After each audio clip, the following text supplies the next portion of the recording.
Dito sa TV5.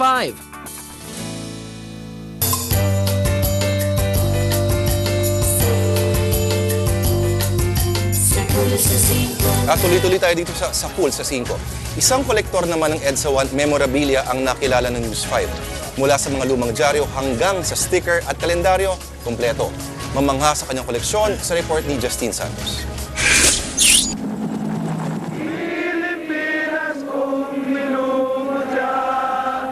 February 25, 1986, nang pumutok ang People Power Revolution sa EDSA. Noong mga panahong yun, 2 taon pa lang ang history professor at vice president ng Philippine Historical Association na si Xiao Chua. Pero dala ng hilig niya sa kasaysayan at pagiging Tarlakenyo tulad ni dating President Corazon Aquino. Nakahiligan ni Xiao ang pangongolekta ng iba't ibang EDSA 1 memorabilia. Siyempre, yun yung nagluklok kay Tita Cory, taga-Tarlac ako. So, siyempre may hometown pride na rin yun. Halos lahat ng magazine at dyaryo na lumabas noong 1986 na may headline tungkol sa mag-asawang Cory at Ninoy Aquino, matyagang kinolekta ni Xiao. Sa Mr. and Miss magazine na ito, cover pa ang magkapatid na Noynoy at Chris.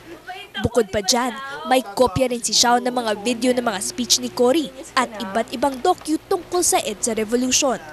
Ang mga sticker naman at kalendaryong ito, ipinamigay noong nangampanya si Cory para sa pagkapresidente. Ito ang sigaw ng bayan, si Cory ang kailangan. Pati ang limited edition na original campaign ad ni Cory sa radyo, may kopya rin si Xiao. Cory, Cory, Cory! Pero hindi lang pro-Aquino memorabilia ang nasa EDSA 1 collection ni Xiao. Iniingat-ingatin din niya ang sigarilyo ni Ferdinand Marcos. Isa ito sa mga nanakaw na tabako na pinamimigay ni Marcos sa mga dignitaries. Okay lang yan. Hindi na raw masabi ni Xiao kung magkano na ang naging puhunan at kasalukuyang halaga ng kanyang koleksyon.